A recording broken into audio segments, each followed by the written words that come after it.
কাবা শরীফ এমন একটা জায়গা যার উপর দিয়ে আজ পর্যন্ত কোনো পাখি উড়ে যায়নি, দুনিয়া কোনো বিমানও তার উপর দিয়ে যেতে পারেনি। কুদরতি দৃষ্টিকোণ থেকেও তার অবস্থান এমনই যে তার উপর চন্দ্র ও সূর্য অবস্থান করতে পারে না। কোরআন এবং বিজ্ঞান প্রমাণ করেছে যে গোটা পৃথিবীর কেন্দ্রবিন্দু ওই স্থান যেখানে খানায়ে কাবা শরীফ। মহান আল্লাহ রব্বুল আলামিনের এক বিস্ময়কর সৃষ্টি। মুসলমানদের কেবলা কাবা শরীফ। প্রতি বছর লাখ লাখ মুসলমান কাবা ঘর তাওয়াফ করতে মক্কা গমন করেন। পৃথিবীতে সর্বপ্রথম মহান আল্লাহ তাআলার নির্দেশে ফেরেশতারা কাবা ঘর নির্মাণ করেন। কাবা ঘরকে উল্লেখ করে মহান আল্লাহ তাআলা পবিত্র কোরআনের সূরা আল ইমরানের ৯৬ নম্বর আয়াতে বলেছেন, নিশ্চয়ই সর্বপ্রথম ঘর যা মানুষের ইবাদত রূপে নিরূপিত হয়েছে তা ওই ঘর যা মক্কাতে অবস্থিত। কাবা ঘরটি আল্লাহ তাআলার আরশে মুআল্লামার ছায়াতলে সোজাসুজি বাইতুল মামুরের আকৃতি অনুসারে স্থাপন করেন।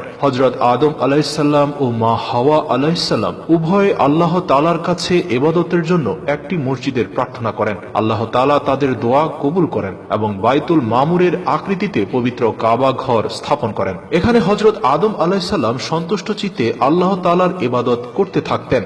এর অনেক তাফসীরবিদের মতে মানব সৃষ্টিরও বহু আগে মহান আল্লাহ তাআলা কাবা ঘর সৃষ্টি করেন। তাফসীরবিদ মাজাহির বলেন, আল্লাহ রাব্বুল আলামিন বাইতুল্লাহর স্থানকে সমগ্র ভূপৃষ্ঠ থেকে ২০০০ বছর আগে সৃষ্টি করেন। মুসলিম শরীফের একটি হাদিসে হযরত আবু যর গিফারি হতে বর্ণনা হয়েছে, রাসূলুল্লাহ সাল্লাল্লাহু আলাইহি ওয়াসাল্লাম তার একটি প্রশ্নের উত্তরে বলেছিলেন, বিশ্বের সর্বপ্রথম মসজিদ হলো মসজিদে হারাম, এরপরের মসজিদ হলো মসজিদে আকসা।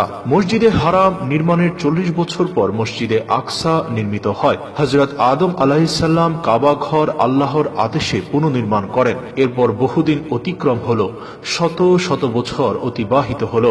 আল্লাহর বান্দারা কাবা ঘর জিয়ারত করত, আল্লাহর কাছে হাজিরা দিত। এ কাবা ঘরে সমবেত হই কাবা ঘরে এসে মহান আল্লাহর পবিত্রতা ও অংশীদারহীনতা ঘোষণা দিত। লাব্বাইক আল্লাহুম্মা লাব্বাইক ইন্নাল হামদা ওয়ান নি'মাতা লাকাল মুলক লা শারীকা লাকা লাব্বাইক। এভাবে চলতে চলতে দিন গত হতে থাকলো। এরপর হযরত শীশ আলাইহিস সালাম কাবা ঘর পুনর্নির্মাণ করেন। দিন দিন একাতুবাদের সংখ্যা বাড়তে থাকলো। এরপর কাবা শরীফ নির্মাণ বা পুনর্নির্মাণ করেন হযরত ইব্রাহিম আলাইহিস সালাম। হযরত ইব্রাহিম আলাইহিস সালাম হযরত ইসমাইল আলাইহিস সালামকে সাথে নিয়ে কাবা ঘর নির্মাণ বা পুনর্নির্মাণ করেন। হযরত ইব্রাহিম আলাইহিস সালাম কাবা ঘর সংস্কার করে আল্লাহর দরবারে দোয়া করেন, হে আমার প্রতিপালক, আমাদের উভয়কে আজ্ঞাবহ করো, আমাদের বংশ থেকে একটি অনুগত দল সৃষ্টি করো, আমাদের হজের রীতিনীতি বলে দাও এবং আমাদের ক্ষমা করো, নিশ্চয়ই তুমি দয়ালু। হে প্রতিপালক, তাদের মধ্য থেকে তাদের কাছে একজন পয়গম্বর প্রেরণ করো। অর্থাৎ ইব্রাহিম আলাইহিস সালাম বলেছিলেন তার বংশধরের মধ্যে সর্বশ্রেষ্ঠ পয়গম্বর আসার মিনতি করেছিলেন আল্লাহ রাব্বুল আলামিনের কাছে, যিনি তাদের কাছে তোমাদের আয়াত তেলাওয়াত করবেন, তাদেরকে কিতাব ও হিকমত শিক্ষা দিবেন এবং পবিত্র করবেন, নিশ্চয়ই তুমি মহাপরাক্রমশালী। আল্লাহ রাব্বুল ইজ্জত হযরত ইব্রাহিম আলাইহিস সালাম ও হযরত ইসমাইল আলাইহিস সালাম এর বংশ হতে হযরত মুহাম্মদ সাল্লাল্লাহু আলাইহি ওয়াসাল্লামকে শেষ নবী ও রাসূল হিসেবে পৃথিবীতে প্রেরণ করেন। এরপর কয়েকশো বছর গত হলো, পবিত্র কাবা ঘর সংস্কার করলো আমালিকা সম্প্রদায়। তারপর আরো শ বছর কিংবা হাজার হাজার বছর পরে কাবা ঘর সংস্কার করলো মক্কার জুরহার সম্প্রদায়। আরবের অর্থাৎ মক্কায় যে সকল গোষ্ঠী বা সম্প্রদায়ের প্রতিপত্তি ছিল তাদের দায়িত্ব থাকতো কাবা শরীফ রক্ষণাবেক্ষণের। এই দায়িত্ব পালনকে তারা সম্মানিত ও গর্বের মনে করত। শতাব্দীর পর শতাব্দী অতিবাহিত হলো, কাবা শরীফ ও কাবা ঘরকে সংস্কার করলেন মোজার সম্প্রদায়।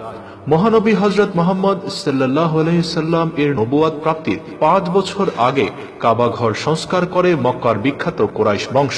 এই কুরাইশ বংশেই মহানবী হযরত মুহাম্মদ সাল্লাল্লাহু আলাইহি সাল্লাম ৫৭০ খ্রিস্টাব্দে জন্মগ্রহণ করেন। কুরাইশরা কাবা শরীফ সংস্কারের পর হজরে আসওয়াদ স্থাপন নিয়ে মতভেদ দেখা দেয়। সকলের সম্মতিক্রমে আল্লাহর রাসূল কাবা গৃহে হজরে আসওয়াদ কাবা শরীফে স্থাপন করেন। মুহাম্মদ সাল্লাল্লাহু আলাইহি সাল্লাম জীবিত অবস্থায় ৬৪ হিজরিতে আব্দুল্লাহ ইবনে জুবাইর রাদিয়াল্লাহু কাবা শরীফ পুনরায় সংস্কার করেন। হাজ্জাজ বিন ইউসুফ ৭৪ হিজরিতে কাবা শরীফ সংস্কার করেন। সুদীর্ঘ ১৪০০ বছরে কাবা গৃহে কোন সংস্কারের প্রয়োজন হয়নি। শুধুমাত্র কাবা ঘরের চারপাশে অবস্থিত মসজিদে হারামের পরিবর্ধন, সংস্কার বা সৌন্দর্য বৃদ্ধি করা হয়েছে। কাবা ঘরের রক্ষণাবেক্ষণের দায়িত্ব সৌদি রাজ পরিবারের। ভৌগোলিক দিক দিয়ে মক্কা ও আরব উপদ্বীপ এশিয়া, ইউরোপ ও আফ্রিকার মধ্যস্থলে অবস্থিত। মক্কা নগরী পৃথিবীর কেন্দ্রস্থলে হওয়ায় মহান আল্লাহ কাবা ঘর মক্কাতেই স্থাপন করেন। পবিত্র হজ পালন করতে লাখ লাখ মুসলমান মক্কা শরীফে আগমন করেন। জিলহজ মাসের ৮ থেকে ১২ তারিখের মধ্যে মূল হজ অনুষ্ঠিত হয়। জিলহজ মাসের ১০ তারিখ ঈদুল আজহার দিন। এদিন কোরবানি দিতে হয়, যা হযরত ইব্রাহিম আলাইহিসসালাম ও হযরত ইসমাইল আলাইহিসসালাম এর স্মৃতি বহন করে চলেছে হাজার হাজার বছর ধরে। জমজম কূপ ও ঠিক তেমনি হযরত ইসমাইল আলাইহিসসালাম ও তার মা বিবি হাজেরা আলাইহিসসালাম এর স্মৃতি বহন করে চলেছে। এই জমজম কূপ মহান আল্লাহর কুদরতের অপরূপ ক্ষমতার বহিঃপ্রকাশ মাত্র। হজ মুসলমানদের ঈমানের অন্যতম স্তম্ভ।